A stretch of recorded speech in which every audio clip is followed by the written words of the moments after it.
features with Livingston and Ted Jella too, and our host Vincent Landau, and he brings it to you. Creature features and all creatures and all creatures. And the creature gonna get you tonight. You better not turn out your bedroom light. He'll grab your head and give it such a bite. You may even die, just from a fright. You ain't nothing gonna be, baby. You ain't nothing gonna be alright. 'Cause the creature gonna get you, baby. Gonna get you tonight.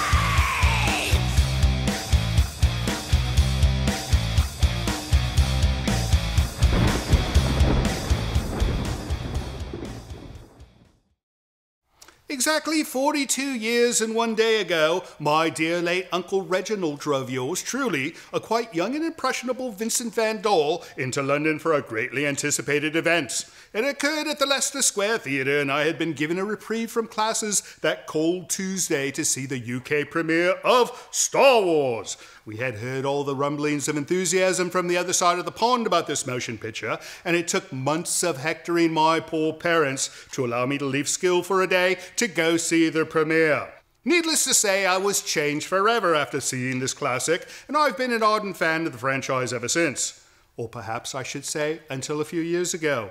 Welcome to Creature Features. I, of course, am your host, Vincent. With me is my stormtrooper of domestic duties, Mr. Livingston, and the little princess in the background, who does not hail from Alderaan, but would certainly know how to operate a blaster if given the opportunity, would be my lovely Charge Tangella. Stormtrooper? Apologies, I suppose that's somewhat of a demotion. You know, our dear Livingston can mimic a rather impressive rendition of Darth Vader's voice. Now, where was I? Oh yes, Star Wars. In the few years which have passed since the large company with the rodent mascot has acquired all things Lucas, there's been some grumbling amongst former fans like myself concerning the dramatic changes that have occurred within the franchise since the afore-not-mentioned corporation took over the helm of our favorite film. And just like in that story, a rebellion of sorts has emerged. A cadre of devoted fans who hope to use their influence to persuade the powers that be to make a course correction before it is too late. These brave rebels call themselves the Fandom Menace. And joining us tonight will be one of the generals from that rebellion, for with us will be our old friend Gary Buechler, Commander-in-Chief of the incredibly popular YouTube channel Nerdrotic. He'll give us the inside scoop as to what is happening in the world of fandom and how there may be indeed some light at the end of the tunnel for this Hollywood story gone wrong. We'll also be watching a wonderful film from 1963 entitled The Blancheville Monster, which I really don't know much about. Livingston, you're familiar with this film, are you not? Indeed I am. Well, please share your insights with our friends at home. You will be far more entertained if you switch your television station to QVC. The remorse is strong in this one. So don't go away, because it's going to be another night of lightsaber fright right here on Creature Features. Stay tuned. Tangella. Hairstyling for the show is provided by Restoration Hair in Santa Rosa.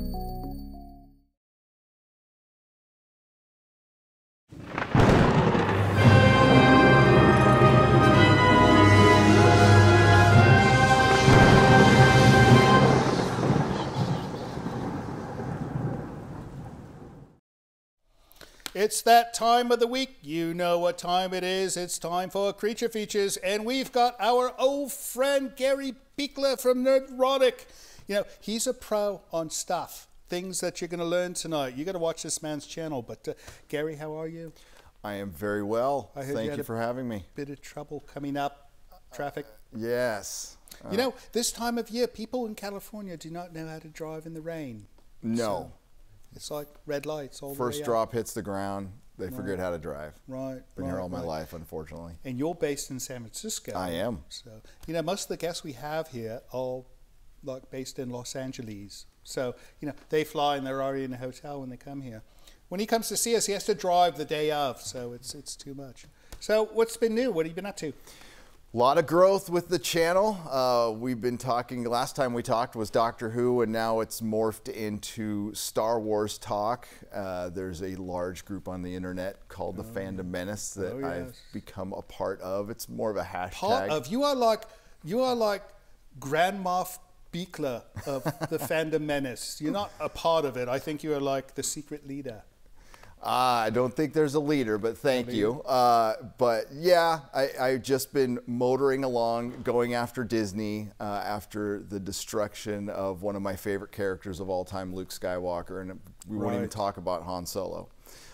So that's been the hot subject, that and the Terminator over the last couple of months, and that's helped the channel. And yeah, what was a hobby has turned into a job. A wonderful job, because it's quite popular. Last time you were here, you said 30,000? 30,000 subscribers. And now you have how many? 178,000 subscribers. My goodness. We can't even get past 10,000. Nobody watches our show on YouTube. We'll get you past. Well, More Tangela videos. I think why is because you cover like current things, and your videos are not 2 hours long. Whereas we cover old stuff, and our videos 2 hours long, so nobody's going to watch our videos. Which is, YouTube said they wanted the watch time, but they still go by the old system, which is clicks. So we need to buy more clicks. Yeah. And so it works. 10-minute videos. We're going to watch Blancheville Monster. You've seen this film? I have seen this film. You know, he watches more horror films than I do. And I should watch more horror films because, what I do here. And but he's going to keep us informed on how the film goes, right? Yeah, I liked it. All right, let's start the film, and when we come back, we're going to get all the gory details on the Fandom Menace. So you stay with us, and we'll be back soon.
I'm home at last. My exile is ended. As exiles go, I'd say yours was rather pleasant. Don't you think so? And besides, if your brother hadn't forced you to stay in college, who would have helped me with my French lessons? As soon as I see Rodrigue, I'm going to give him a big kiss of gratitude. You talk of the Count as if you were an old friend. Of course he's an old friend. Emily and I read Rodrigue's letters together. He's a fascinating man. I'm almost in love with him. Emily, did my sister have you read the letters I wrote her? But of course. And we also read between the lines, didn't we?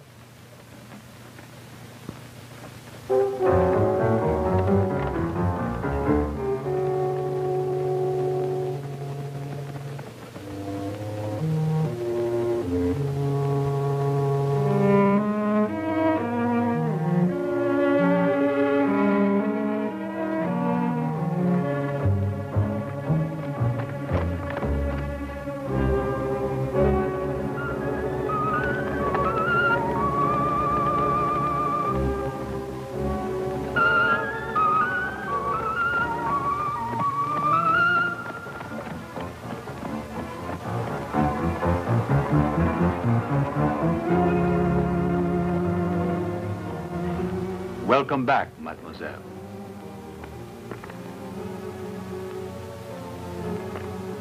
But who are you? I'm Alistair, the new butler. And where's Joseph? I wouldn't know, mademoiselle. This way, please. I hope your brother isn't put out by our unexpected arrival. Nonsense. He'll love you. Well, I hope so. Because the weather doesn't seem to be of the same opinion.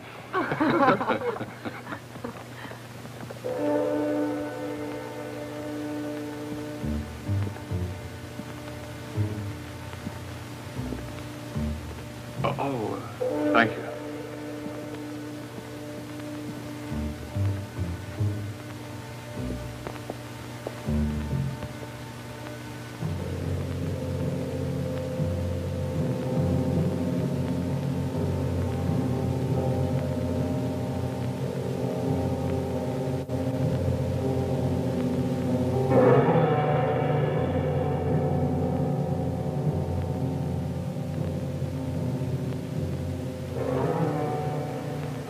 What is it?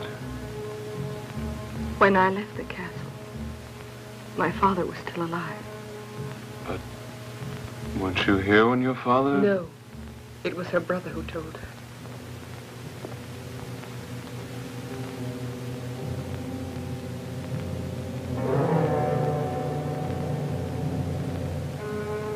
Rodrigue! My dearest. Oh, Rodrigue. Oh, I've missed you so much. I missed you too, Emily. When you left, you were only a child, and now? I'm a woman. I'm 21 now. And I don't have to answer to anyone for my actions. But I'll always be grateful to you, Rodrigue. There's still a week to your birthday. And until then, your life belongs to me. Oh, excuse me. My brother Rodrigue, me lord, Alice and John Taylor. How do you do, sir? Alice was my closest friend in college. Oh, I know. You were mentioned in every letter. My brother arrived in London to take me back home to New York, and Instead, Emily convinced us both to come to Brittany. she insisted so much that I wanted Alice to help me blow out the candles on my birthday cake. Oh, that reminds me, I must tell Dorothea. Dorothea is no longer with us. She was very old. She's gone, too. But we have other servants, my dear. Alistair. Dinner will be served soon. Perhaps our guests would like to freshen up a bit. My lord? Accompany Miss and Mr. Taylor to their rooms. We'll see you later.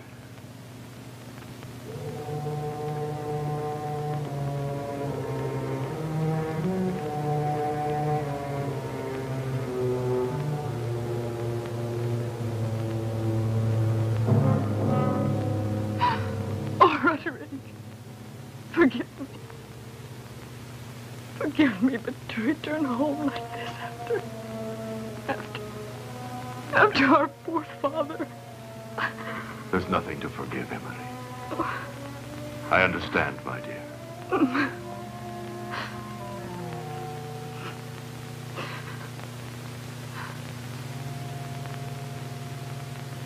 Who is she?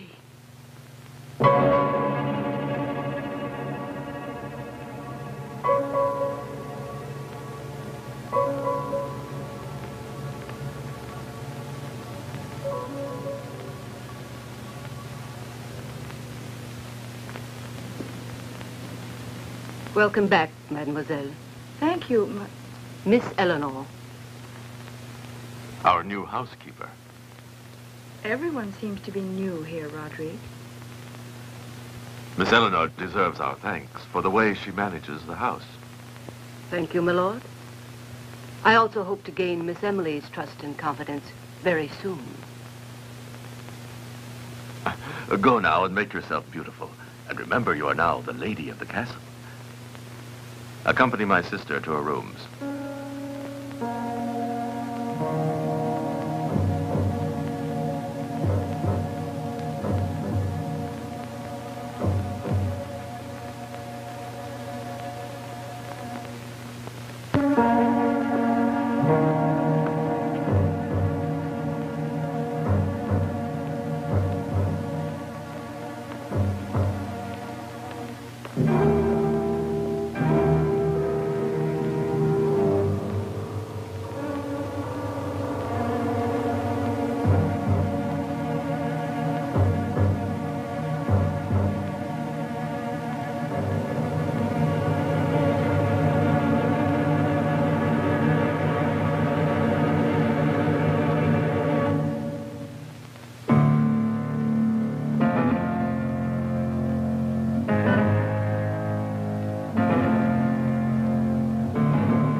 Portions of this program are brought to you by Micromat, making products that keep your Macintosh running at its best.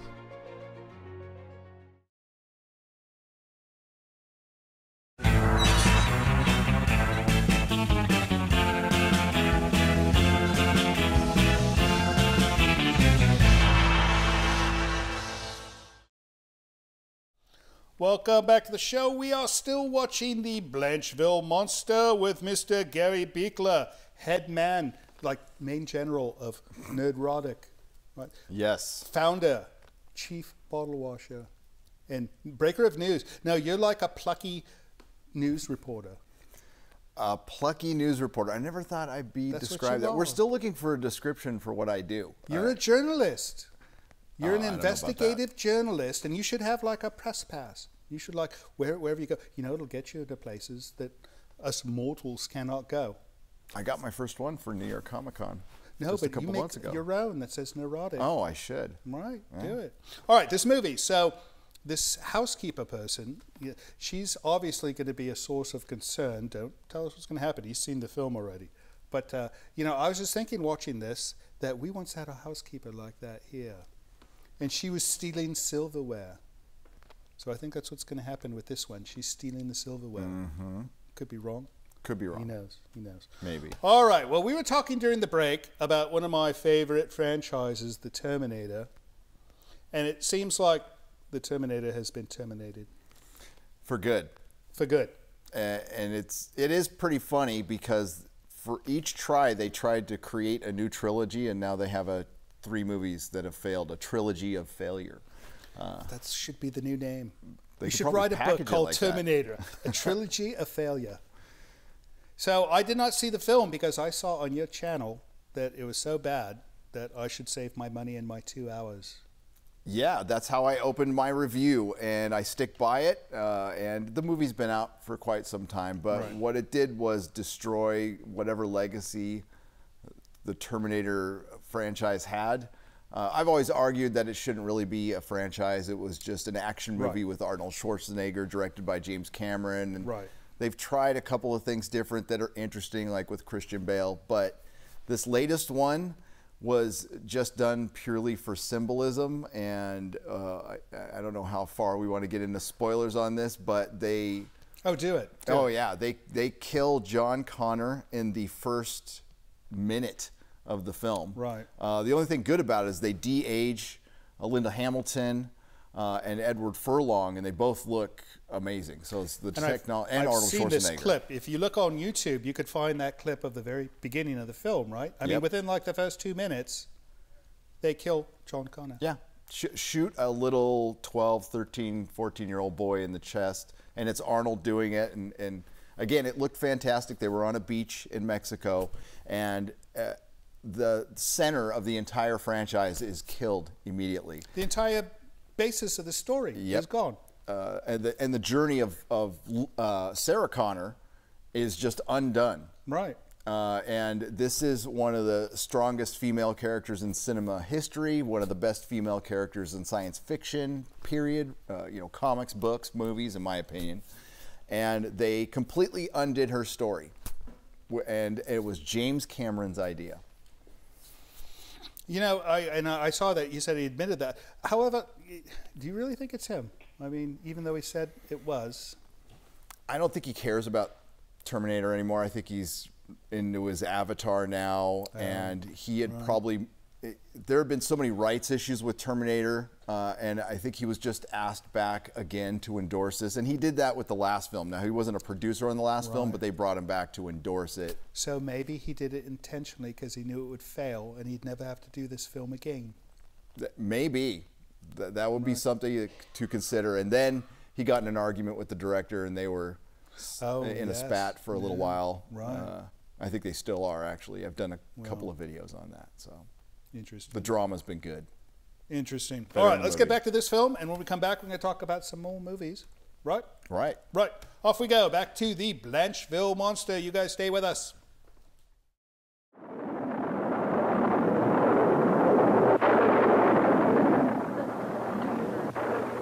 Yes, very much. But someday I hope to visit my country. I imagine you've been to America, my lord. What do you think of it? Well, I appreciate America very much. But being so young a country, it has a lot to learn. We can always enroll the whole nation in an English college. Oh, no, I've just come out of one.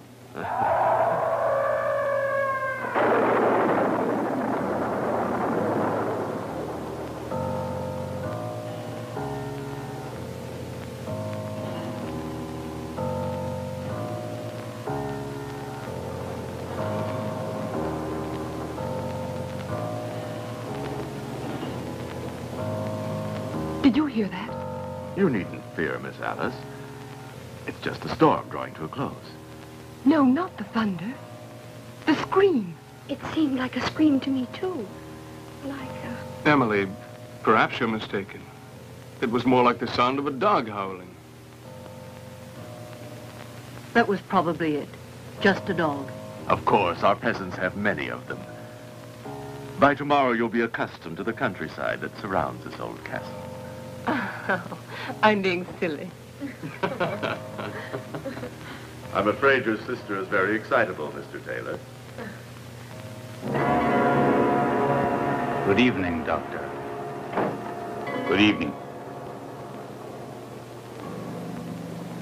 The Count has been expecting you.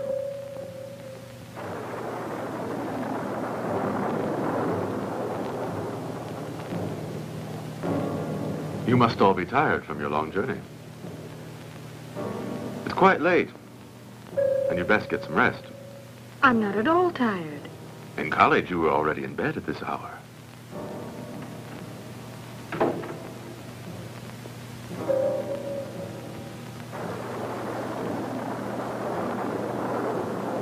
Good evening. I'm terribly sorry I couldn't make it in time. But your patience prevented you. It seems that for a doctor, a watch is useful only for taking pulses. If you think you're staring at my sister, you're mistaken. I didn't realize I was staring. I immediately recognized you from the description your brother gave me. I'm honored, mademoiselle. Dr. LaRouche. In only a few months, he has gained all my esteem and trust. Alice and John Taylor. And Dr. Buechler? The old doctor had taken care of 3 generations of de Blancheville, but was too old for the 4th.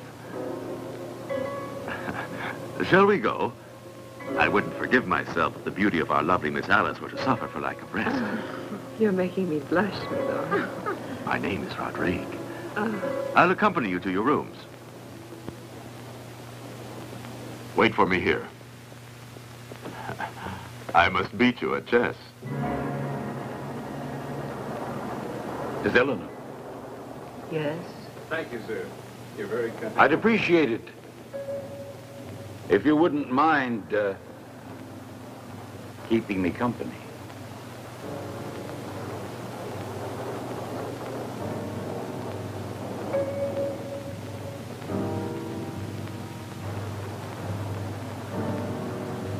Well then, Nothing. I'm not sure I like the way you've been behaving. And now his sister's here with those other 2. You entered into this and you'll have to find a way out. If you can. You! I'm warning you, should he come in now and see you like this, it will all be over for the 2 of us. Where is it?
John.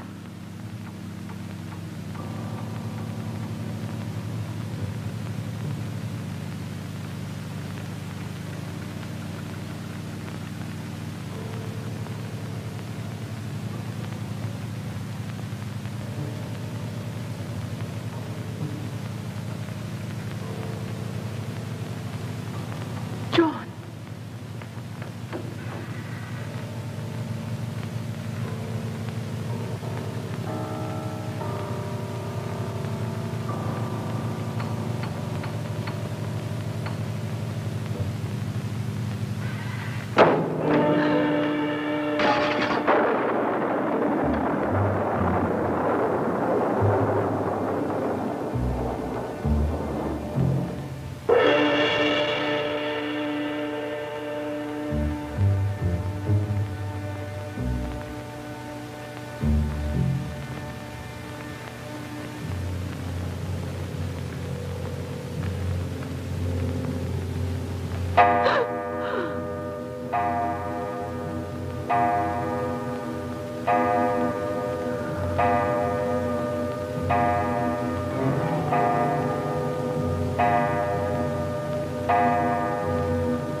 What is it?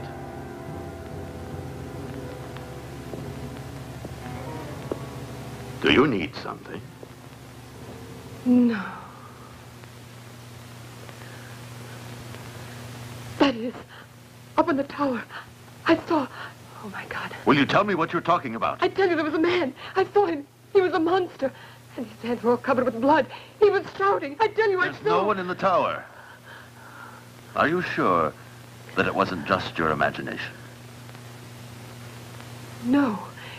It couldn't have been. I tell you, I really saw him. And he was together with your housekeeper, Miss Eleanor. Eleanor.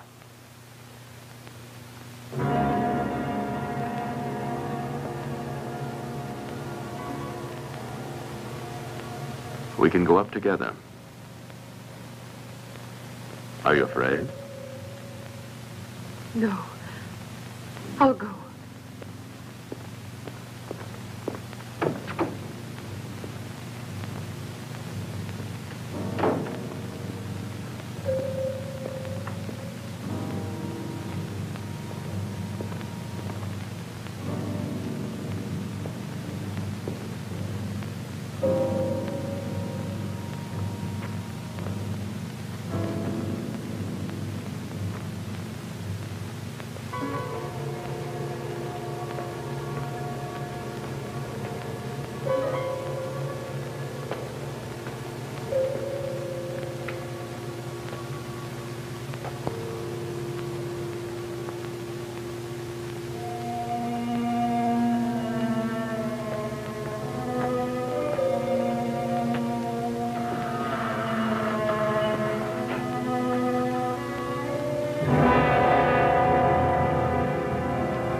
Are you convinced now, Alice? And yet, I'm sure it was in this room. It's just an abandoned room in an old tower. Exactly as one would imagine in a dream. Go to your room now and get some rest.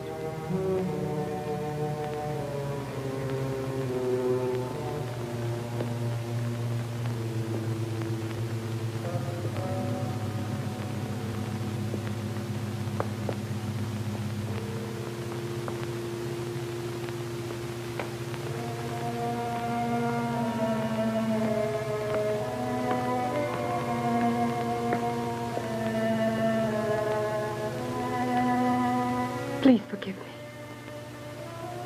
But it all seems so real, so terrible.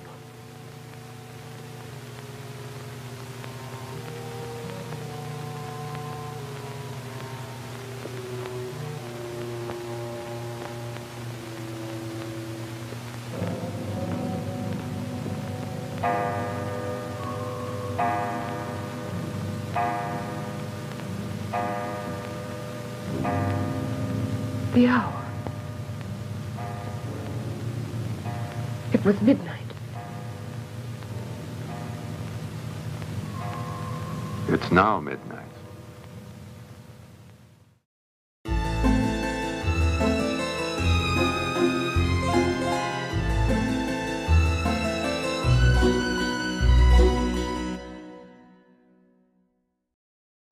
This is Livingston, and you're watching Creature Features. Not now. Stay tuned.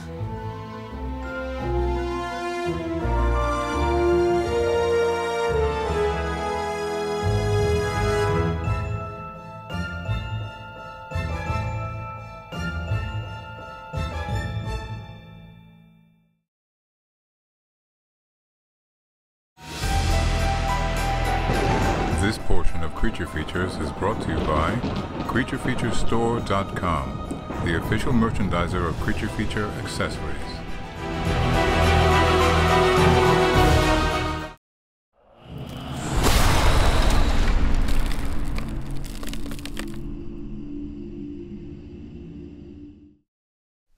You know, Tangela, the way you dress that thing like it's a small child, it's disturbing. Dogs do not wear clothes.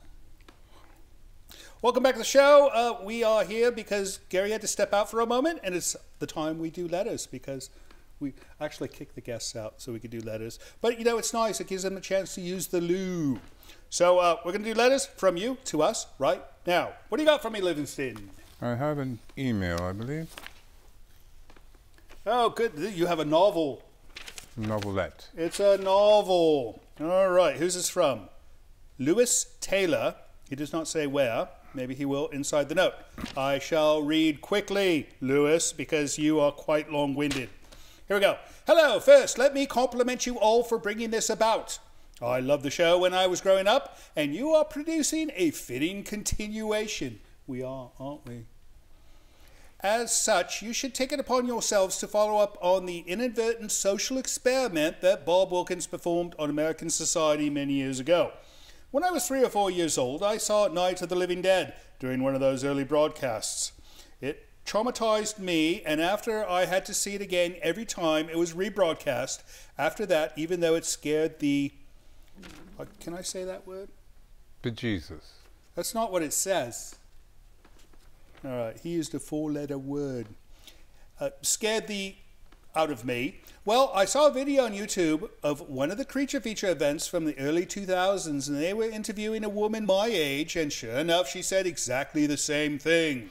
Saw the movie on Creature Features when she was 5, traumatized her, had to see it every time it came on again, and after that, I suspect we were only the tip of the iceberg as this reaction is concerned. I would really find it interesting if you could find out how many like us are out there. What kind of psychic imprint on the American landscape did these broadcasts have? We see Americans flocking to dance down the steps that the Joker danced on after succumbing to madness in the recent movie. Is this response similar? In any case, keep up the great work. Lewis Taylor. All right, Lewis.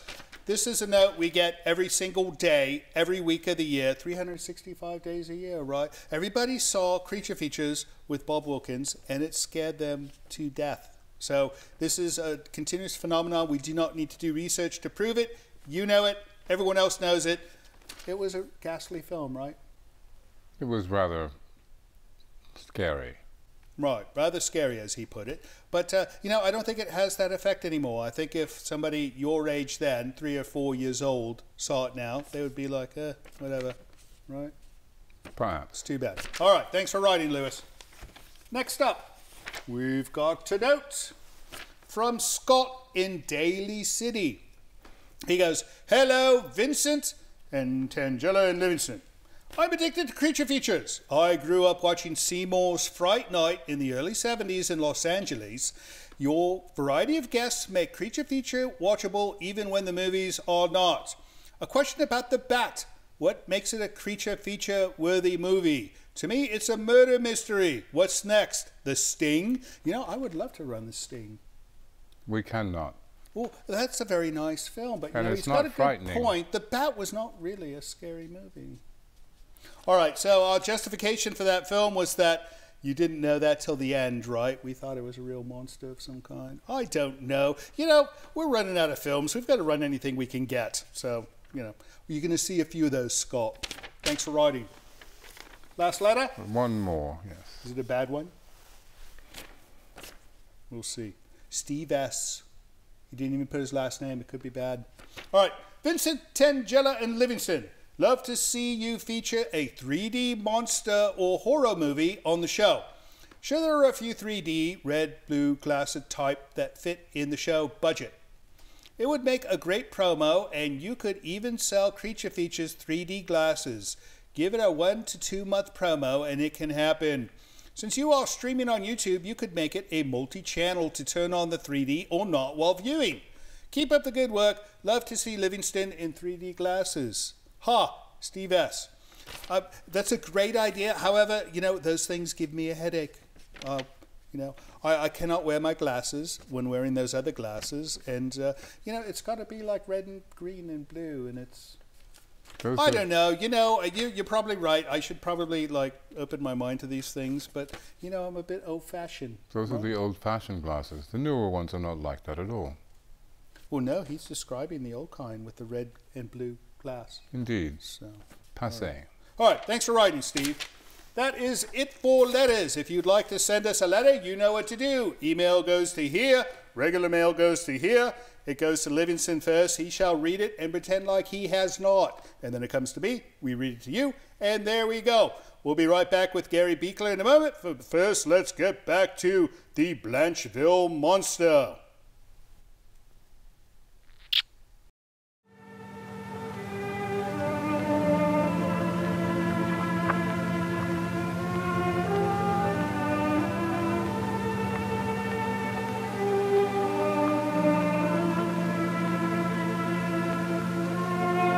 Come on. Hurry. Let's run. Come on.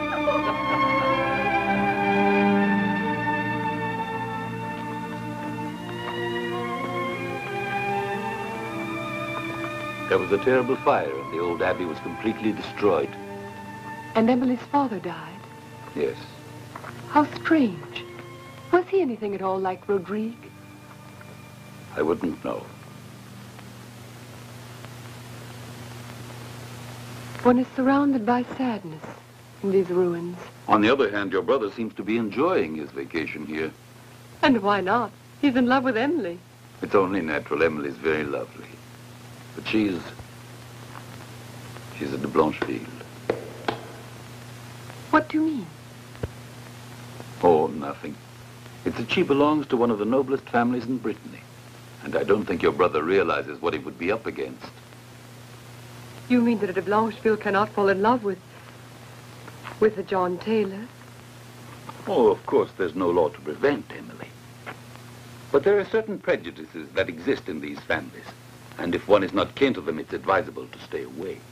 You're implying that my brother and I should leave the castle? No, I didn't mean it that way. Your presence is refreshing. But Count de Blancheville. Even Rodrigue seems to welcome our presence here, and it's not just a matter of good manners. And I was told as much last night. Are you sure? Yes, quite sure.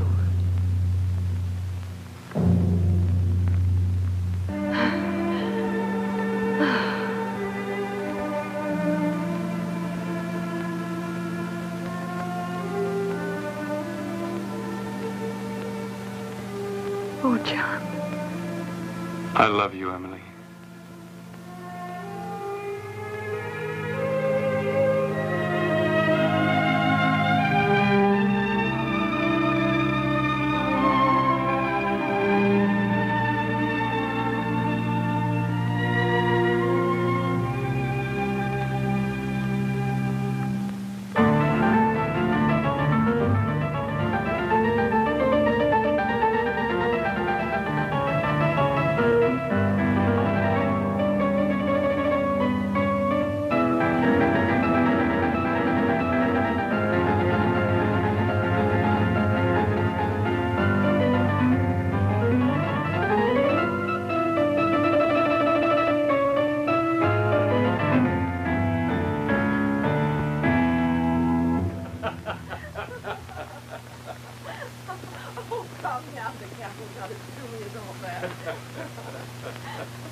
You know, after that long walk, I'm starving. Oh, here in the castle, John, it is said that one is not allowed to be actually starving. At most, we will admit to being of good appetite. Really? Well, I'll admit to it, then you can double it. Doctor, it's urgent.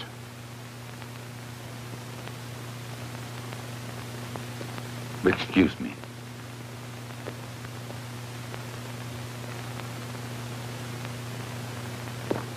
If you wish, tea will be served very shortly in your rooms.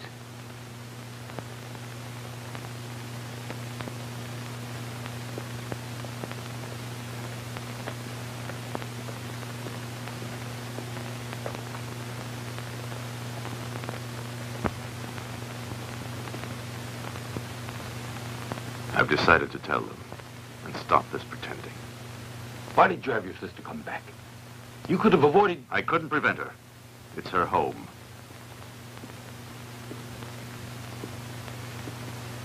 If anything happens to her, you'll be responsible. Me? You seem to forget I limited myself to giving professional advice and nothing else. Instead, you wouldn't allow me to... Are you accusing me because I wanted to spare his life? I only hope that your show of pity will not compromise us both.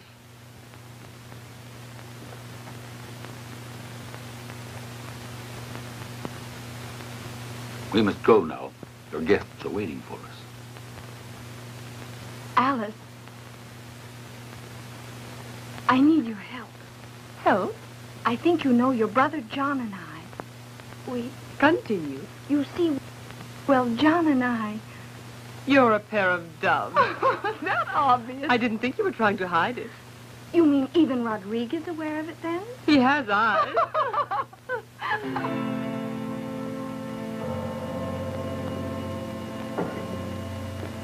Miss Alice, Roderick, what's wrong? I don't know what you'll think of me, but I hope you will forgive me for having purposely deceived you last night. Emily, you must prepare yourself for something unpleasant. What is it? When I wrote you that our father perished when the old abbey burned down, I lied. You lied? Yes. He's alive. He's not dead? Oh, Rodrigue. But why did you let me believe he was dead? Because he's so horribly disfigured.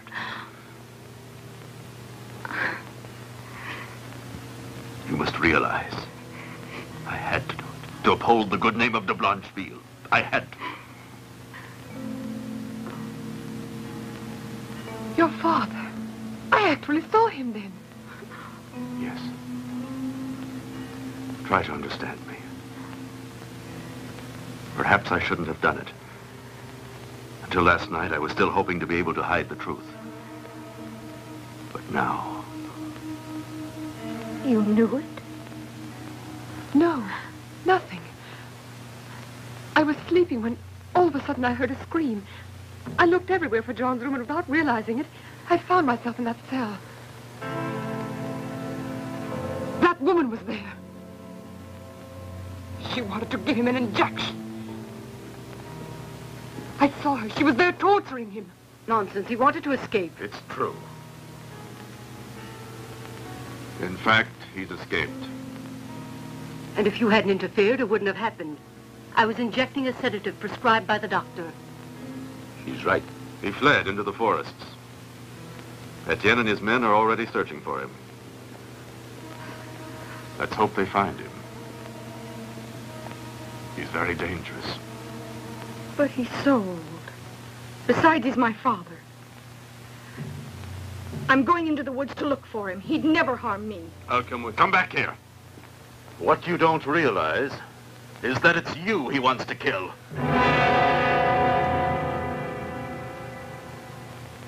But he's my own father. Emily, sit down. Your brother has something more to explain.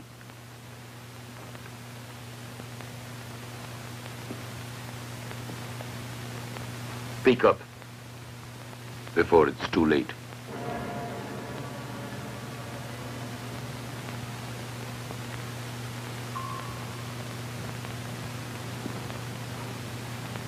Carved on the headstone of our family tomb, there is an old prophecy that only a warped and distorted mind could believe in. It says that the house of de Blancheville will end with this generation if a female descendant reaches the age of 21. Exactly. 21? Your birthday is on the 23rd of October. Which means in exactly 5 days. The sign of the scorpion on the clock. Precisely. And my father would do anything to carry out this prophecy.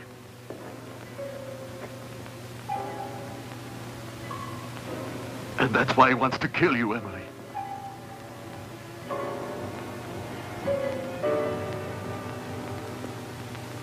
But don't worry. As I have always done, I'll watch over you every moment.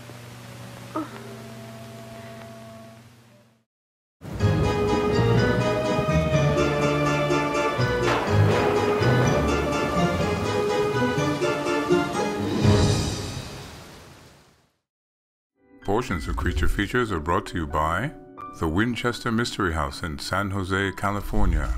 Explore the mystery at winchestermysteryhouse.com.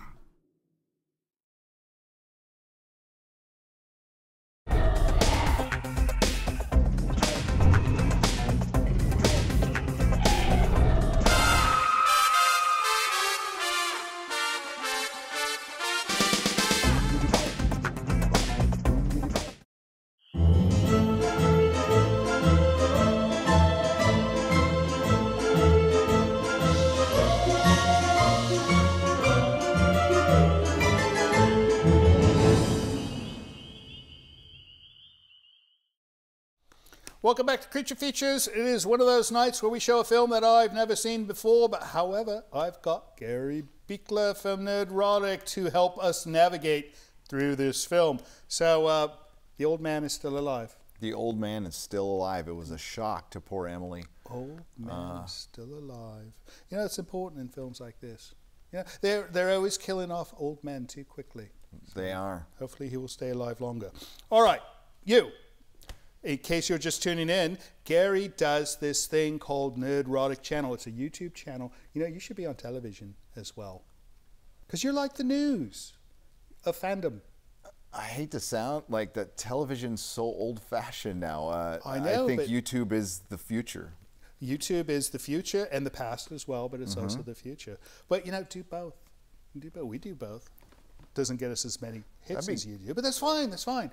So you're part of a cadre called Fandom Menace, and some of the people you count among your peers would be Doomcock. Doomcock, my good friend Doomcock. I co-host a show with him twice a week. When you do the live thing. Yes, when we do live streaming. Right. You know, I don't watch the live things, only because I always come in the middle of a conversation and I feel like I've walked into like a soap opera and I don't know what's happened, so I'm confused. But it's good information. And the regular ones you do that I suppose you pre-tape? All my videos are done. It's not at a regular time, but yes, I pre-tape those. I watch every single one. Well, I thank you. My phone explodes every time you post something, and I'm like one of the first to see it. Interesting information, though. You learn so many things about the films, like Star Wars, the new one. We're going to talk about that one soon. But so you've got Doomcock, and then you've got Geeks and Gamers, which is Jeremy. Jeremy Griggs. Right. And these are like the only 3 YouTube channels I watch.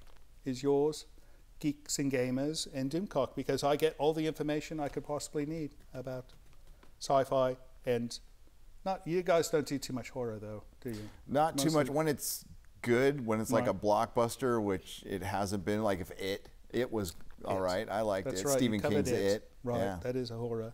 That's horror. Anyways, you find that, where do you go? How do you find it easy? Nerdrotic.com? Nerdrotic.com is my website. You can just search Nerdrotic and YouTube, and I should pop up. Subscribe tonight. You want to see this. Good information. So we were talking about Doctor Who during the film, and, you know, I've heard that there's quite a few people that are not too happy with where that's gone. They are not, and it may include former actors who were doctors. Peter Davison, who was the 5th Doctor, had spoken up earlier, and a lot of the old doctors silenced through all this. Now, there's certainly some that are completely supportive of the show, and it's their meal ticket, so they have to be.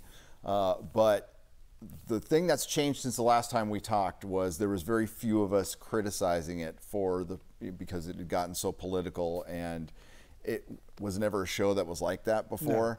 No. And now I think people feel more free to criticize it. And for the longest time, I think people were just sitting on their hands, and they were afraid of any kind of backlash that they would get on the internet. And thankfully, through myself and other YouTubers, maybe these people feel more free to be honest about a show that I think betrayed its fan base by going so hard politically, a show that I had loved for most of my life. Right. And one that's been on for 5 decades, one I've never had a problem with any of the politics, a show that's been groundbreaking. It was a woman who started it. Delia Derbyshire was one of the main creators of the theme, the classic Doctor Who The original theme. song? Yeah, she mixed another song, Right. but she was part of the BBC radiophonic workshop. And they experimented with like tape, and like she was a genius. She was a musical genius. Yeah, it was wonderful, and they used it for years. They did. They did the same one, and it's only recently that the music went bad. And Doctor Who is a great example of how art can get harmed with good intentions. We all want diversity and inclusivity, but when we're starting to mandate things instead of merit, instead of like working harder to go search and find more, more inclusion, more diversity.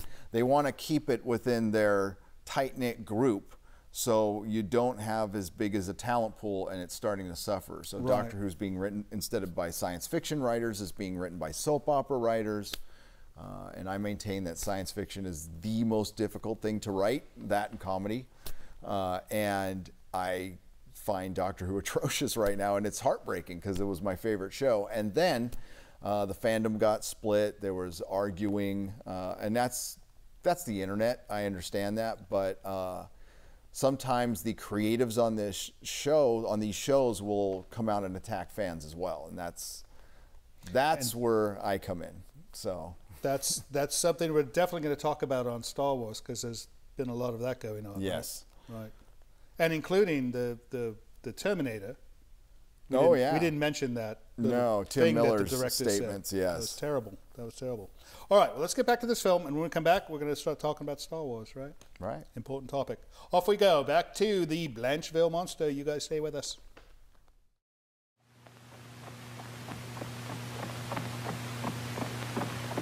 Did you find him? No. And I searched the forest for miles around. You attend. Tell me, were there any traces? No, my lord. We looked everywhere, but with so few men, it would take weeks to cover the whole territory. I see. But we'll organize a bigger search party. Don't worry, my lord. We'll find him. Let's go. Come on.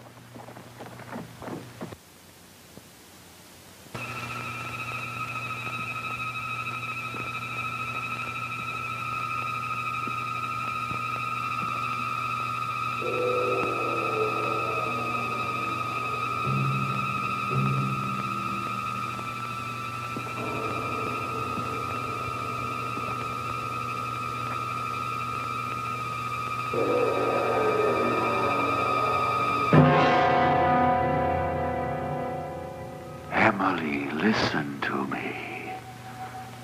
I'm entering your sleep. You must obey me. Abandon your will, Emily. Your destiny is now in my hands. You will follow me, Emily, to your tomb, to your death, to die, to die, to die, to die, to die, to die.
Your tomb, Emily.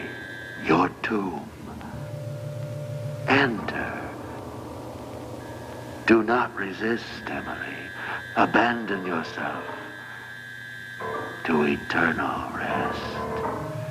All torment will end with the sweetness of death.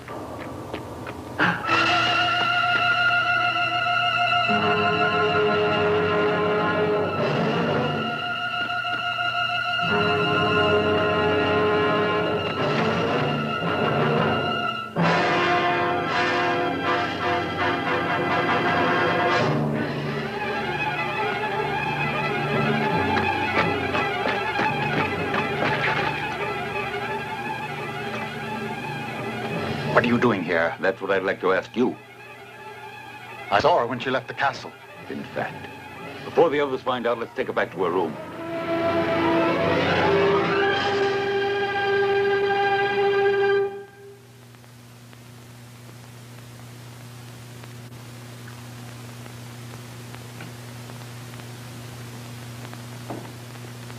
Have the ladies come down yet? They're in the dining room. Any news? Everything under control, Doctor.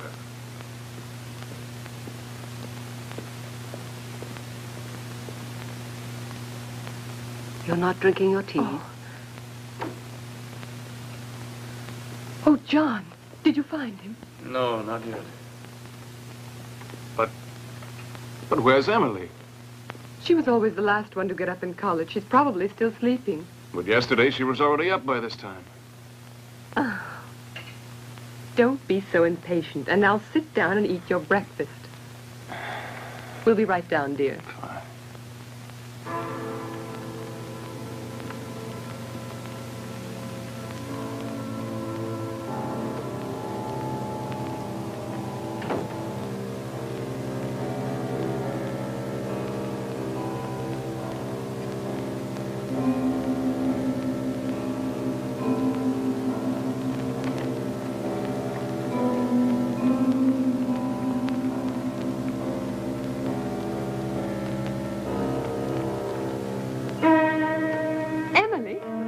Aren't you coming down? John has been asking for you.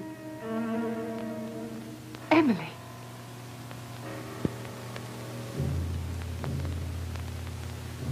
Emily.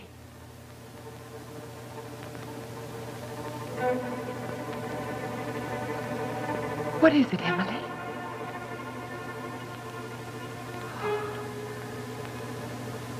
Are you all right? You don't feel well? No, I don't know. Didn't you sleep last night? Yes, very deeply. Did you have a bad dream? I don't know. There's something I don't recall. Last night, Emily, for the love of God, tell me, go on. Last night you were saying that last night. What did you do last night? Last night? I don't know. I don't know.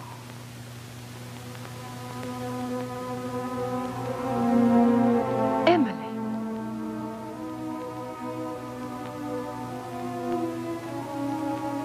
Your nightgown. Your slippers are all covered with mud. You went out last night. No, Alice. No. But it rained last night and you went out. Look, your slippers are all dirty. No, it's not possible. I never went out of my room. I'm sure of it. But think, perhaps that's what you're trying to remember. I don't want to remember anything. I mustn't remember anything. Go away!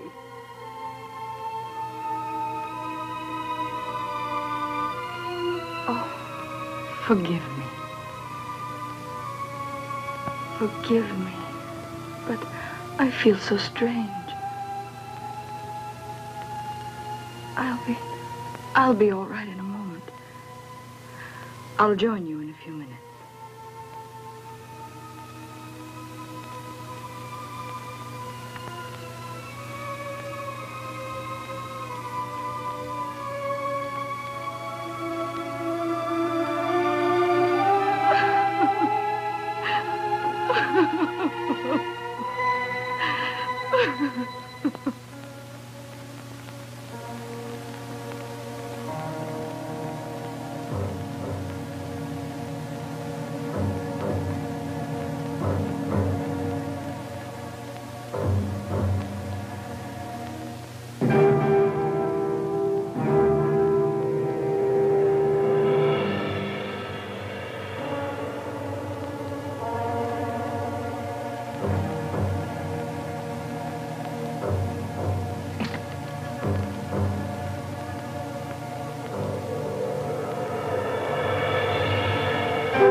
Hi, this is Thor from Richmond, and I'd like to say hi, Vince, Tangela, Livingston. Just a quick request. How about a good old-fashioned monster movie, like the old Godzilla movies, something like that? Love the show. Bye.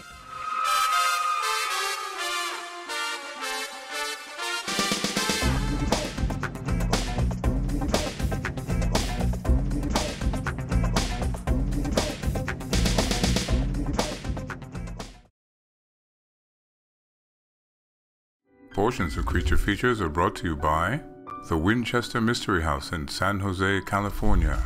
Explore the mystery at winchestermysteryhouse.com.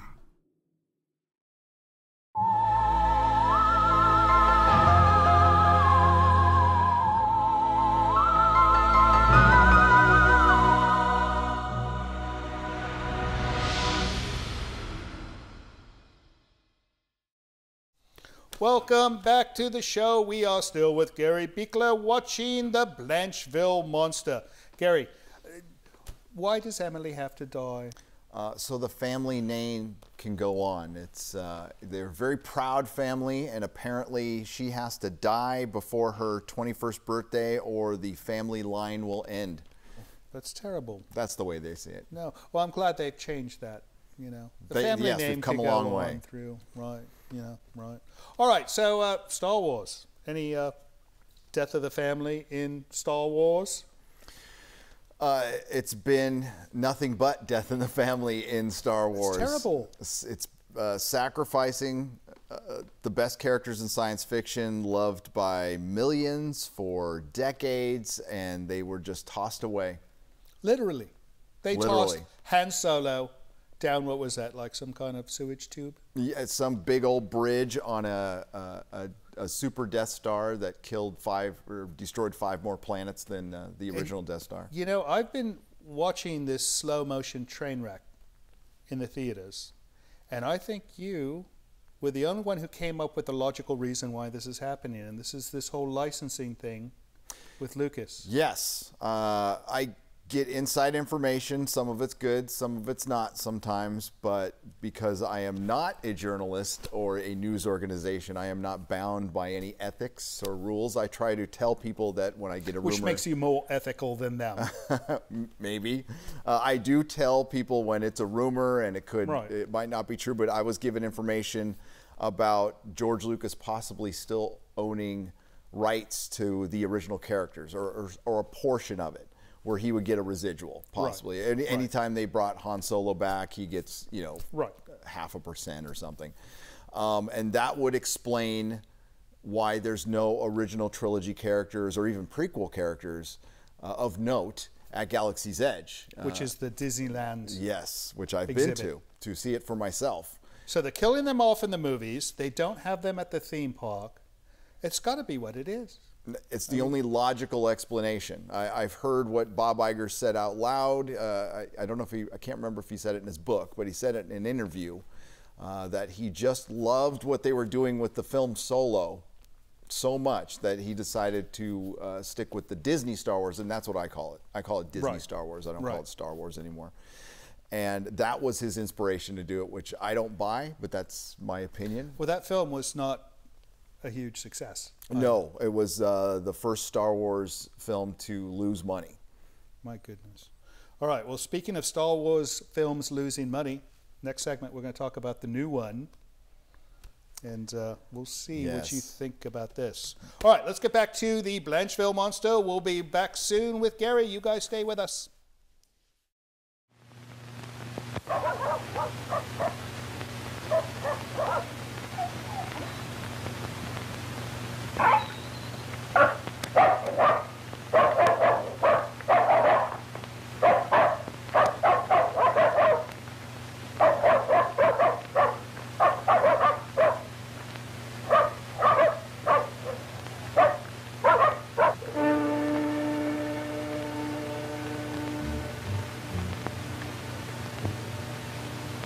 Well, what's your decision?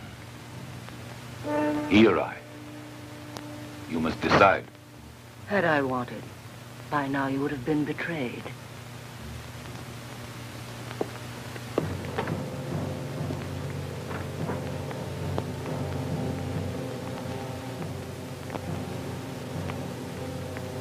How is she? It's nothing serious. She's resting now. Well, I hope you're right. I don't think you realize what Emily means to me. I can imagine. And for this reason, I assure you that it's not the case to worry.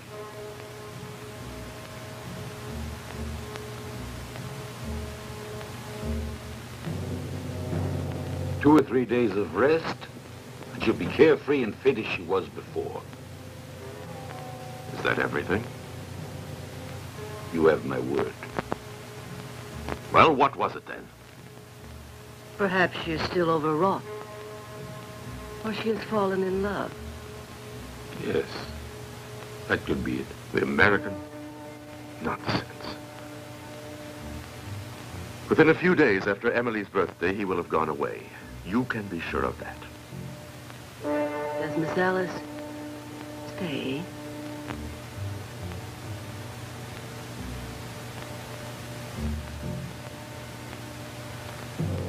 And why should she remain?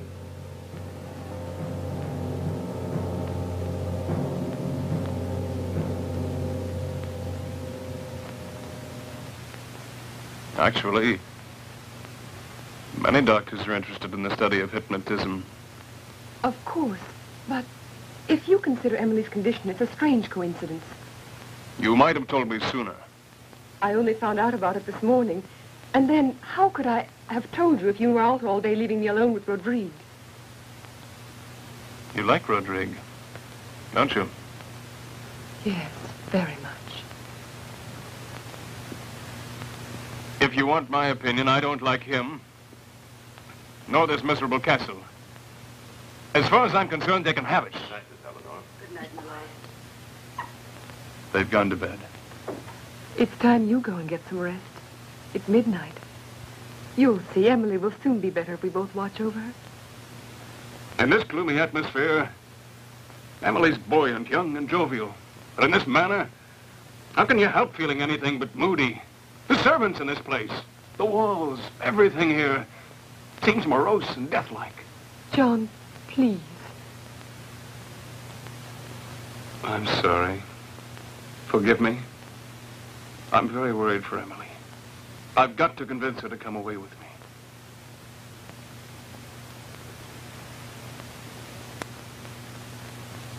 Good night, Alice. John, you'll see. Everything will be all right.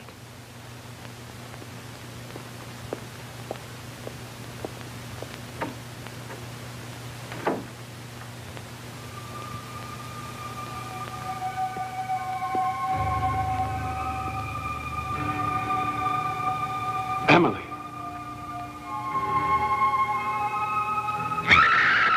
Emily! No! I don't want to die! Leave me! No! Emily! No! Go away! It's too horrible! No! It's all right. I don't want to What die. happened? What are you doing here? I was about to go to my room when she appeared as if in a trance. But as soon as I tried to shake her out of it, she screamed as if awakening from a nightmare. Oh, leave me. Don't touch me. Leave her alone.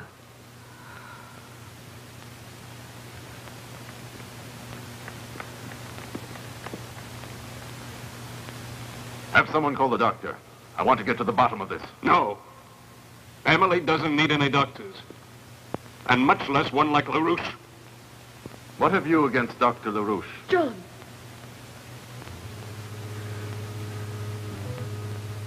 Nothing definite. But I'll soon know enough to make a formal accusation. If you have any accusations to make, please do so immediately.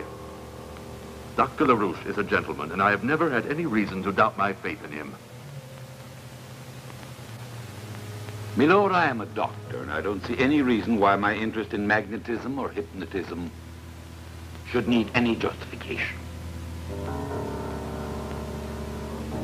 I'm sure that you will admit that Mesmer's book may have aroused a certain curiosity, fantasy in Miss Alice.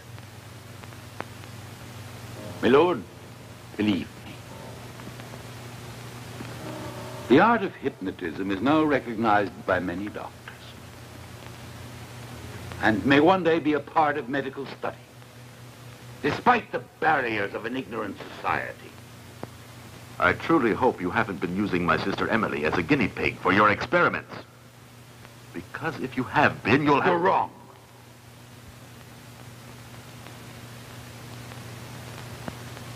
I have no practice whatsoever in hypnotic procedure.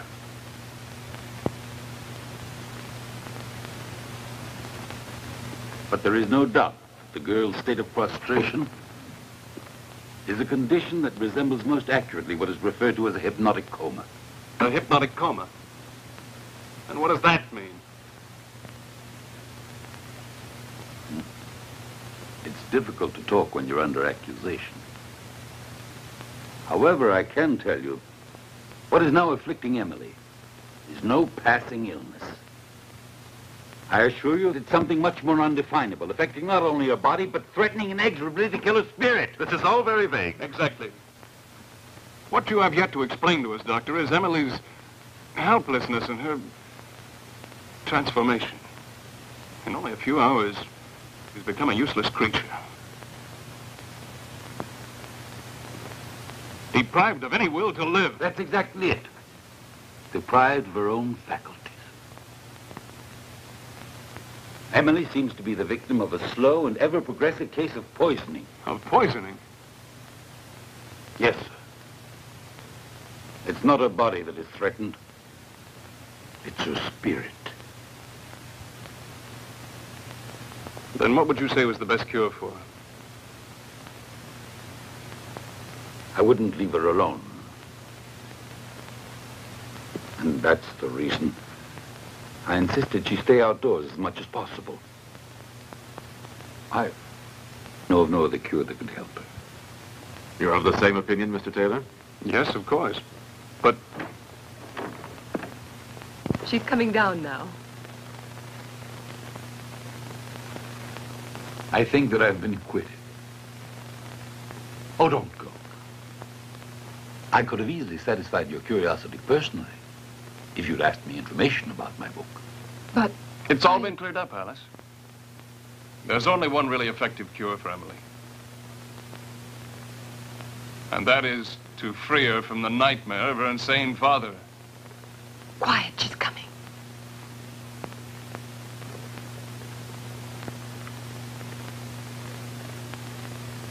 How are you, dear?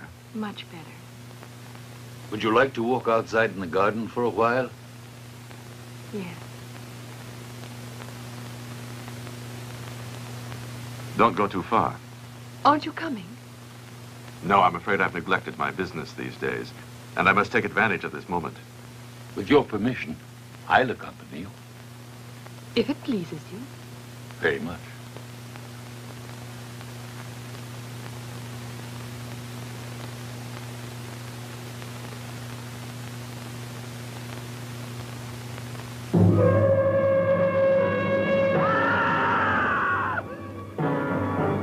Over there! Emily! Emily! There! In the tower! I'd swear I saw someone move. It must be the old Count. It couldn't be my father. That's absurd. If there is anyone, Rodrigo managed to find him. I doubt it. I'd say it was an accident. Probably a loose block. But it wouldn't fall down unless there was something that... or someone who... The castle is very old. Still, it seemed to me there was a shadow moving about. Where's Alistair? John? I sent him to make a purchase. Do you need anything? No, thank you. Nothing. There's no one. I went all the way to the top, but I couldn't find a trace. I thought so. You're out of danger now. Isn't that so, my lord? There's no danger. Would you like to continue your walk or go back indoors? No. I feel safe being near John. As you wish.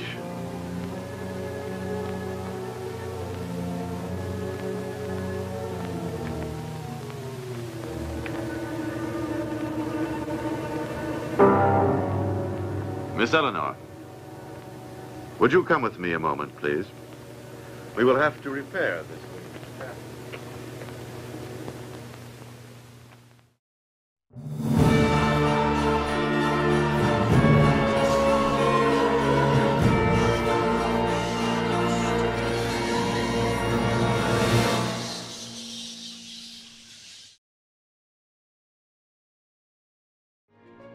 Portions of this program are brought to you by Micromat, making products that keep your Macintosh running at its best.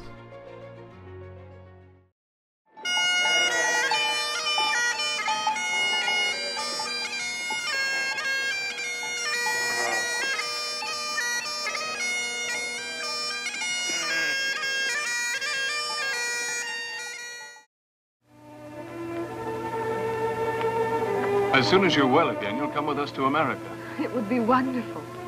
I can promise you that. Roderick would never consent to my leaving. Tomorrow is your birthday. And there won't be any need for his consent.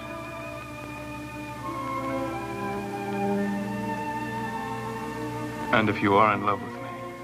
Oh, John. Do you doubt it?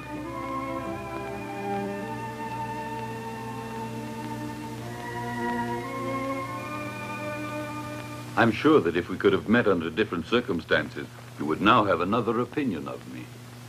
But why do you think so? Because you're a woman who's very easily influenced by outward appearances.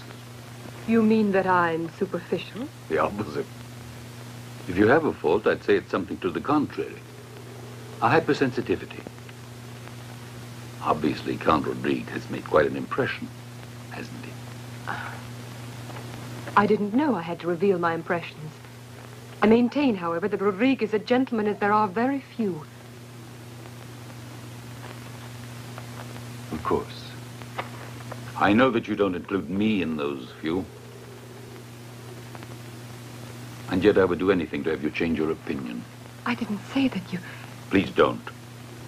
You don't have to explain. It's quite clear. You're in love with him and I with you. While on the other hand, he loves another. Another? Oh, no. It was just... Please don't misunderstand me. There exists no one else.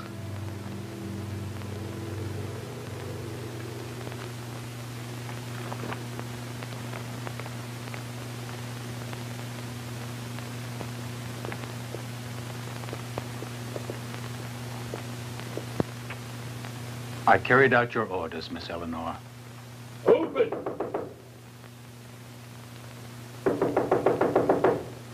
Open, hurry!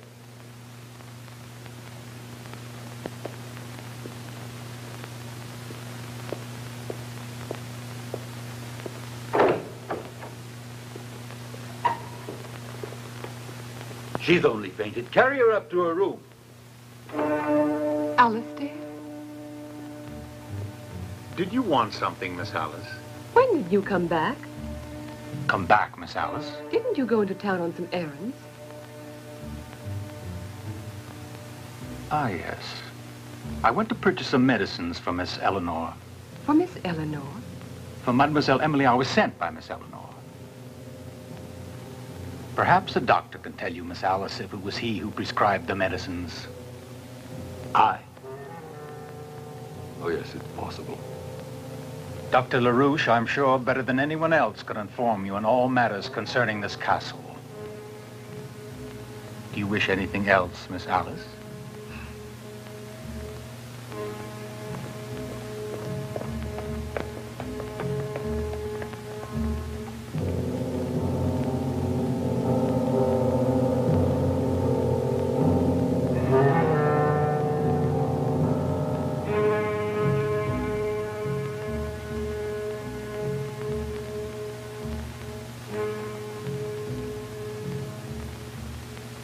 very weak. I can barely feel her pulse. Emily.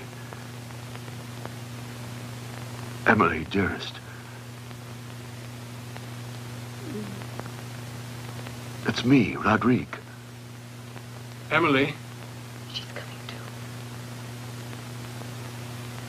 She shouldn't have gone out. You forget she was frightened. She needs rest.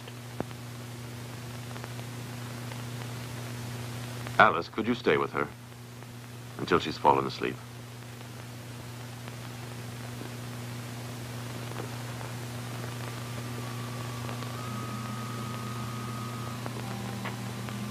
Emily. My dear. What is it? Tell me. I'm afraid. I'm afraid.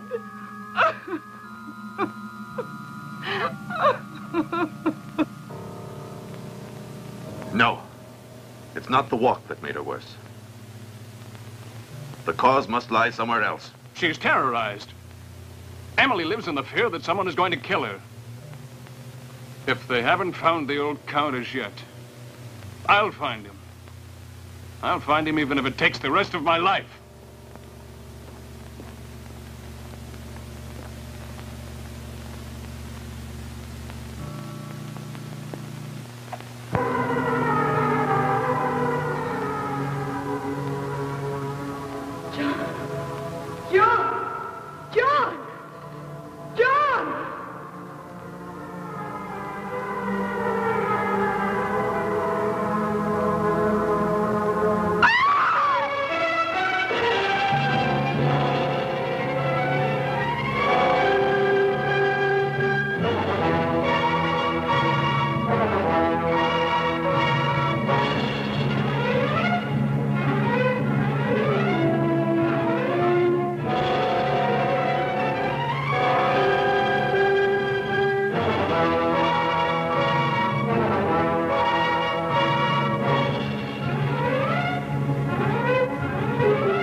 Emily.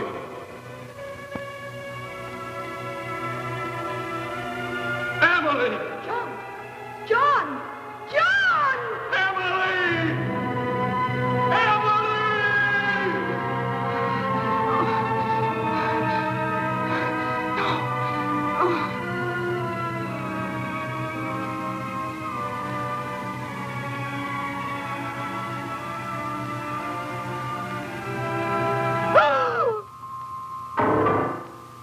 Your medicine. Drink it. Drink it, I said. No! What? Give me that glass. Let go. Let go, I said. Give it you to gone me, mad? No. What's going on? Emily screamed. She was poisoning her. What are you talking about? What's in that glass? Why don't you answer?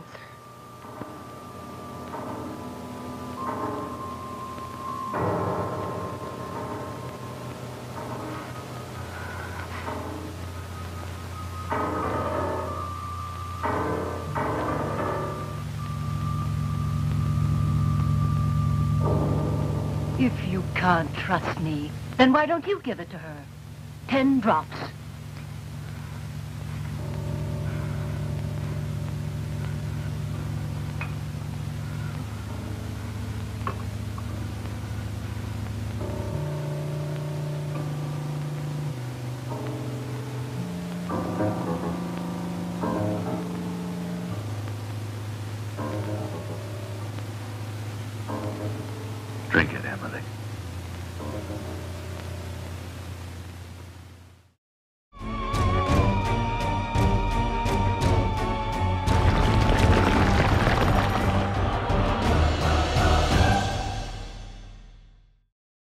This is Livingston, and you're watching Creature Features. Not now. Stay tuned.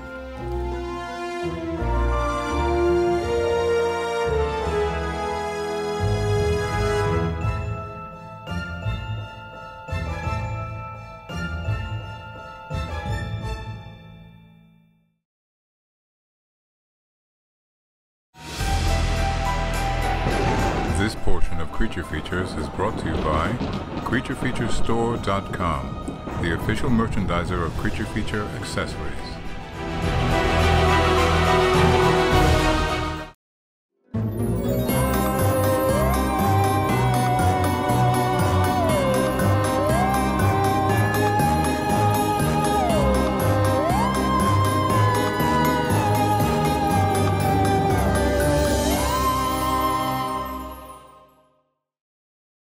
Welcome back to Creature Features. The Blancheville Monster is an interesting film, but we're not going to talk about that film. We're going to talk about a new film, which I have not seen yet. Gary Buechler from Nerdrotic has not seen yet, but I think he knows just about everything that's going to happen in this film. Should we give out spoilers? Spoilers. Spoilers. Yeah. They're predictive spoilers. They're apparent maybes. Possibilities. I think they're a bit more definite than possible. I think a little more definite after today. So what's going on here? With Star Wars, well, we start at the beginning. This whole kerfuffle started over basically when The Force Awakens came out. That was primarily a hit. Most people liked it.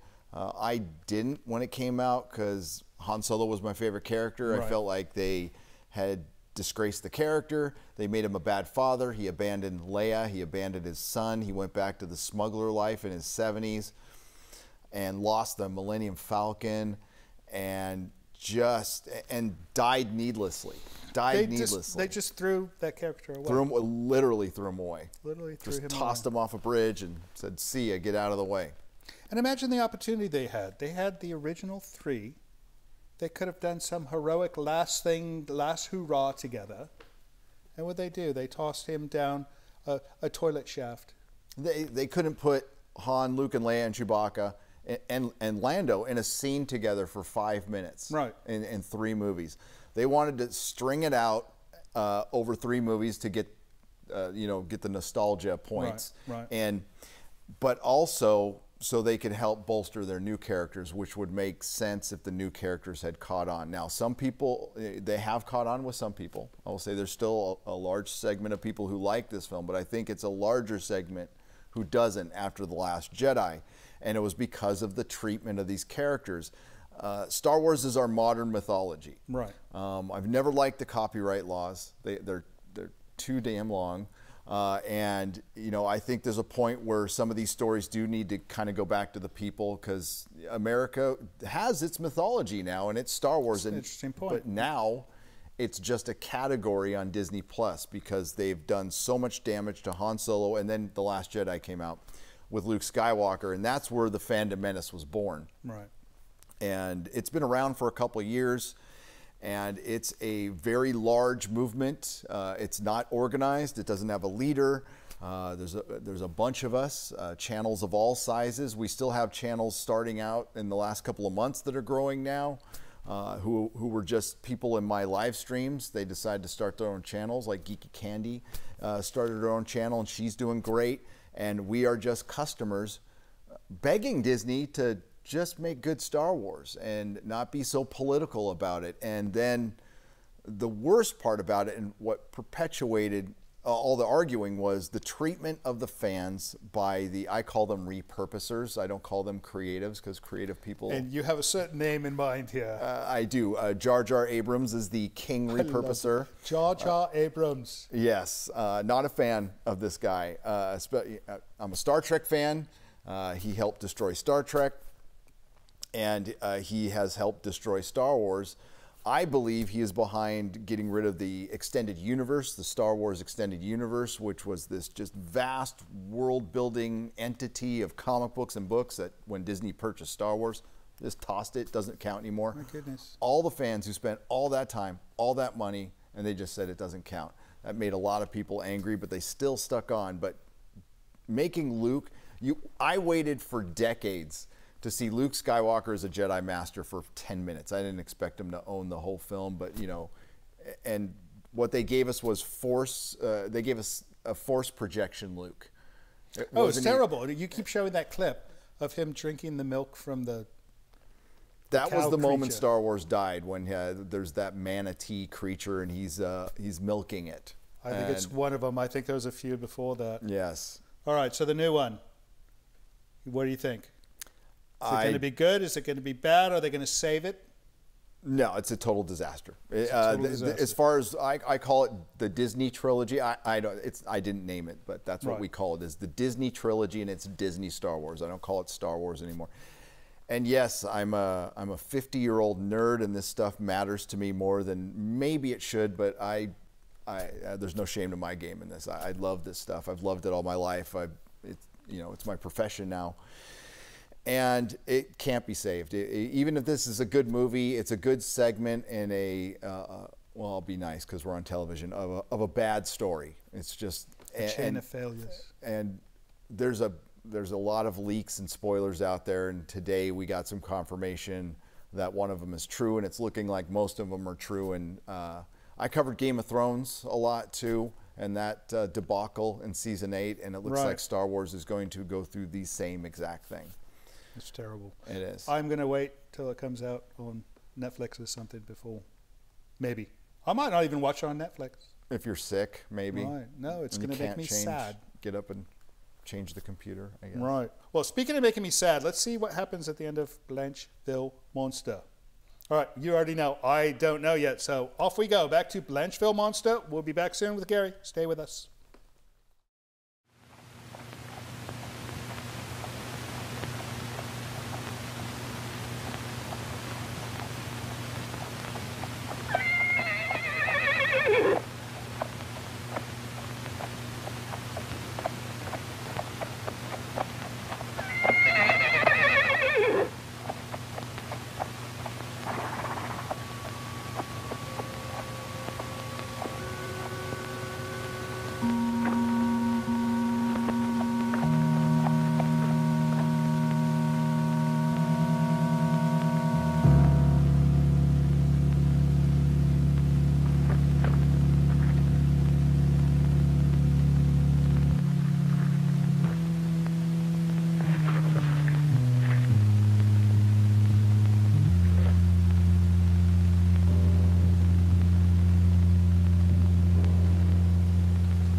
eternal rest.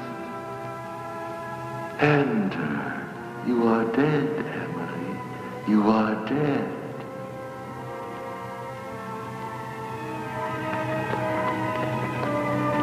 Emily! Emily! Emily, it's me. Emily. Emily, don't you hear me?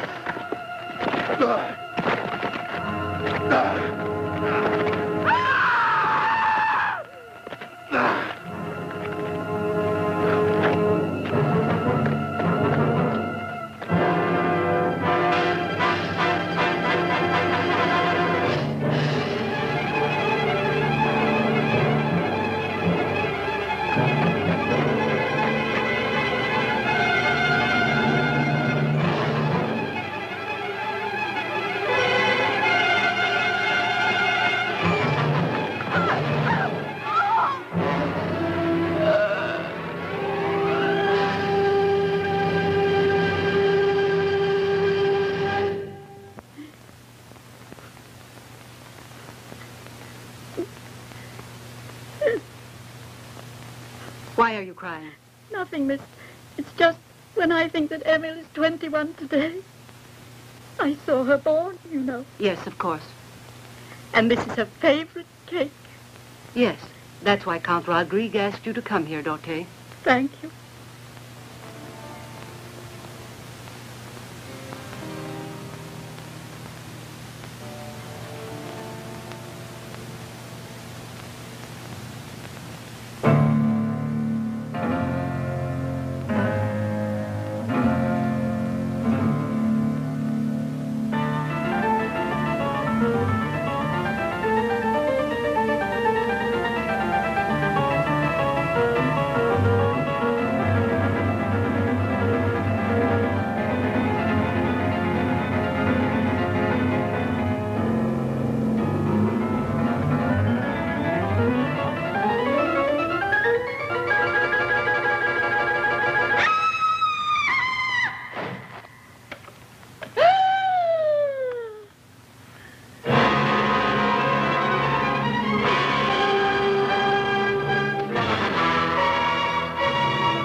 Milord!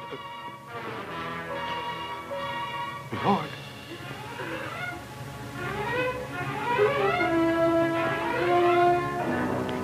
What is it? It's the American. He's been badly wounded.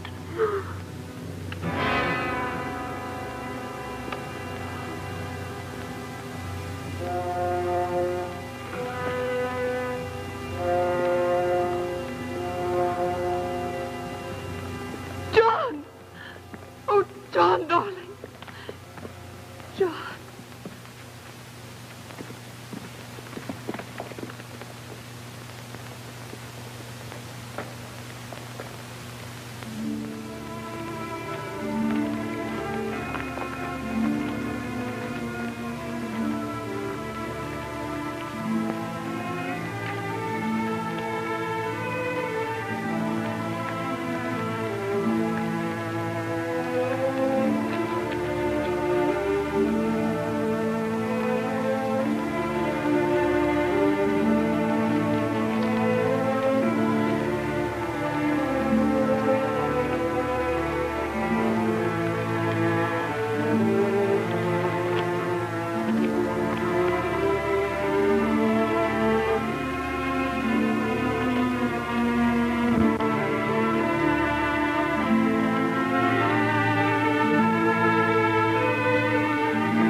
The Lord our God is merciful and just.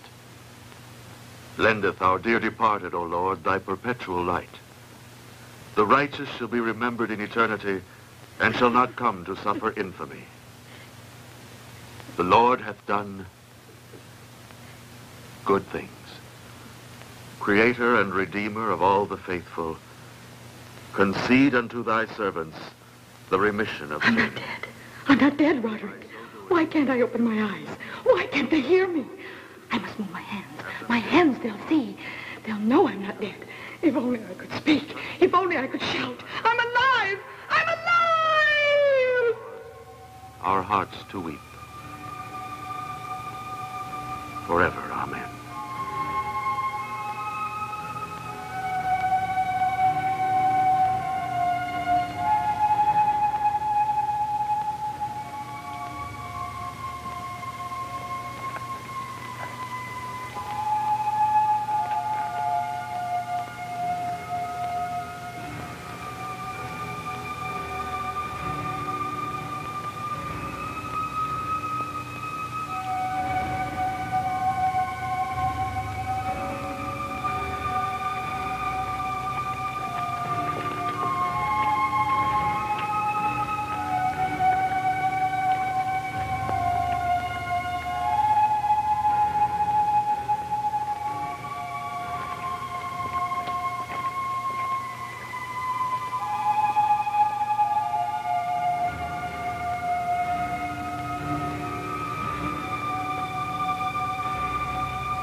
Where did they take me?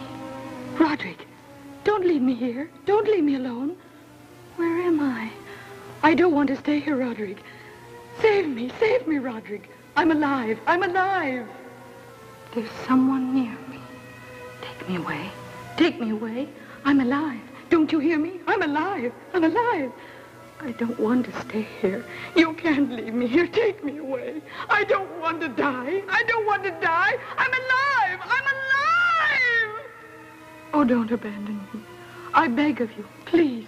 Please don't leave me. I beg of you. I'm afraid. Don't leave me. I'm afraid. I'm afraid.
Hairstyling for the show was provided by Restoration Hair in Santa Rosa.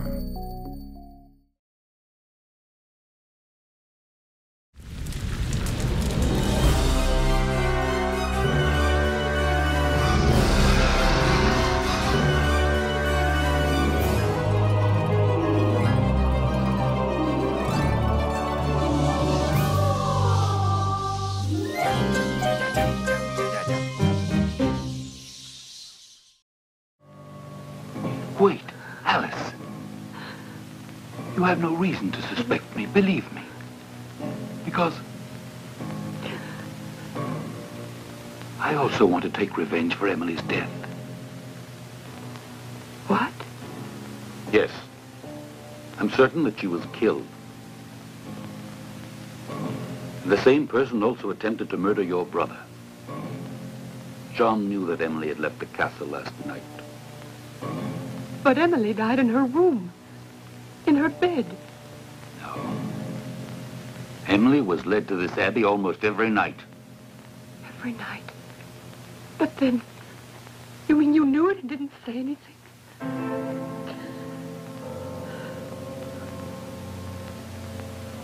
And yet, by not saying anything, I was hoping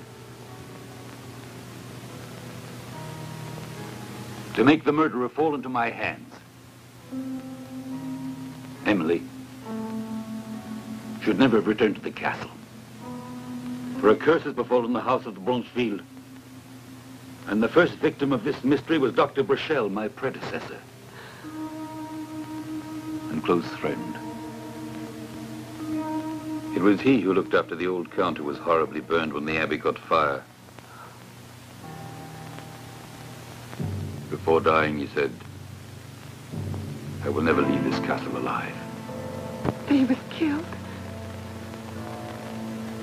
I'm sure of it. Buechler was killed because he knew the old count wasn't insane. And he never agreed with Rodrigue's supposition. Then you think that... When the doctor died, I took over. And you arrived with Emily. I had to act quickly. But I was allowed to see the old lord only on rare occasions. Never alone. But I convinced Rodrigue to engage the help of a nurse, a woman in whom I had absolute faith. Miss Eleanor. Yes. But unfortunately, she too is under his hypnotic spell. I will never believe that. There. A hand.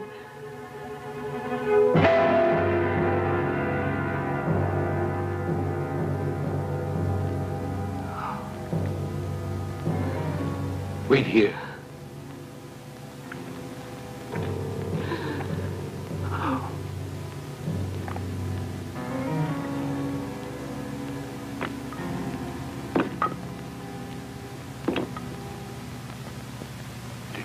De Blancheville.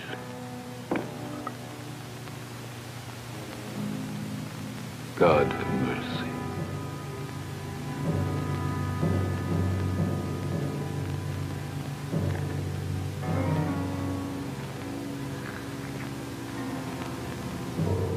Murdered.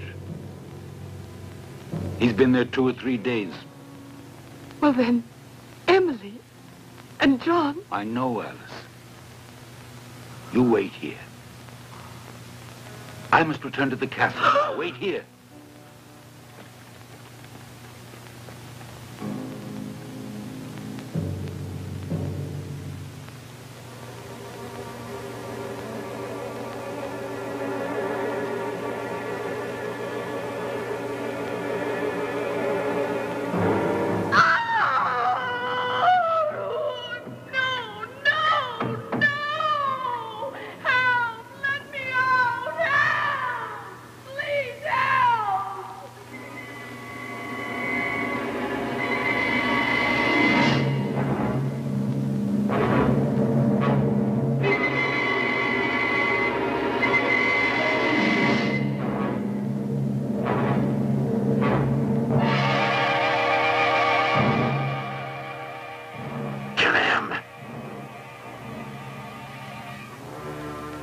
What are you waiting for?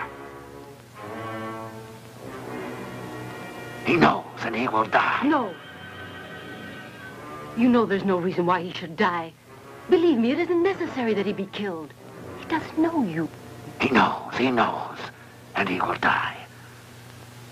He saw Alistair, and he knows, I tell you. And now he'll die. He'll die. The knife! No, you will not kill again. Get back! Get back, I tell you! You'll die too.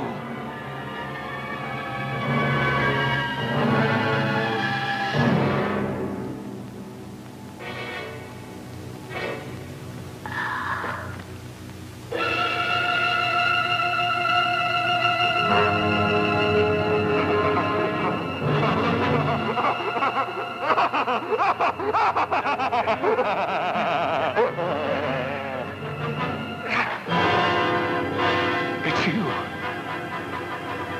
But then... Yes, it's me. But you won't live to tell anyone. Because you'll die, like Emily. Emily's dead. And you, her own brother, killed her. I had to. The prophecy. The family prophecy. I didn't want to do it. But after all, what is the death of a useless creature compared to the life, the future of the dead Blancheville? You're mad. You're out of your mind. Even if you do kill me, you'll never escape punishment. Rodney! The deception is over. And now get back. There's no one to save you. You can no longer accuse your father of the crimes that you've committed. You're a murderer.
Emily. No, it can't possibly be. Come back, Roderick. But you're dead. No, Roderick. It was you. I know. Go away. Wait, wait! Go away!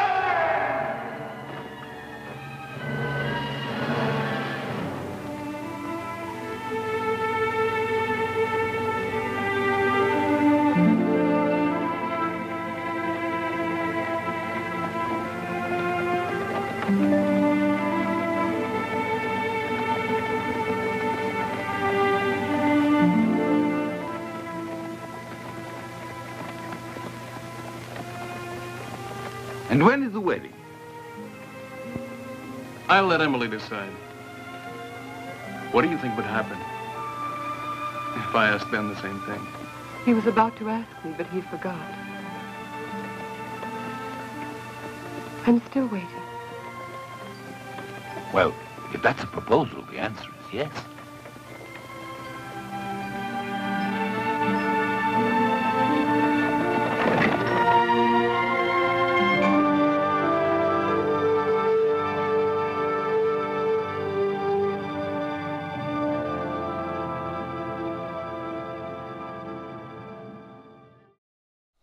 Well, well, well, he falls down the well. Did you think that was going to happen?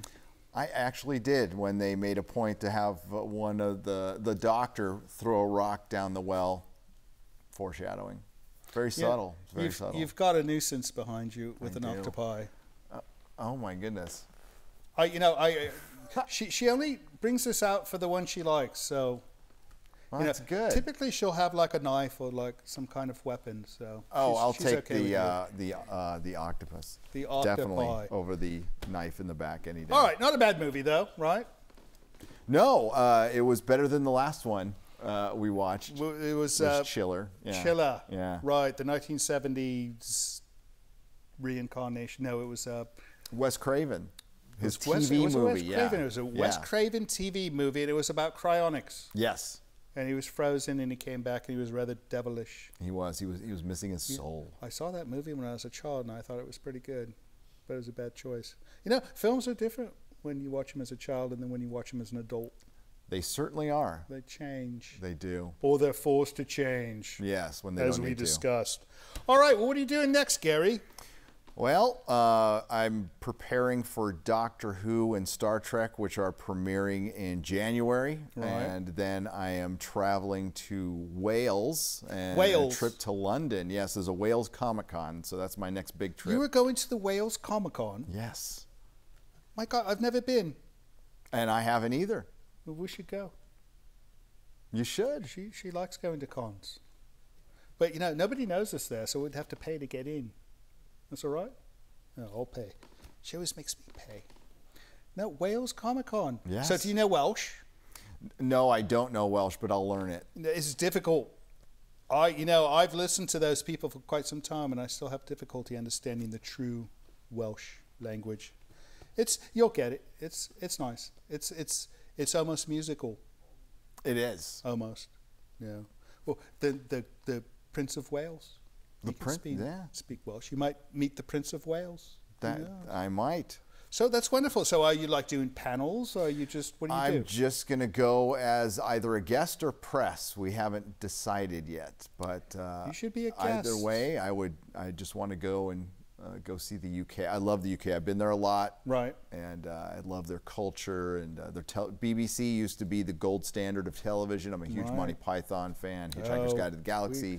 All right, so you're going to Wales, Yep. and then where else? You said Japan?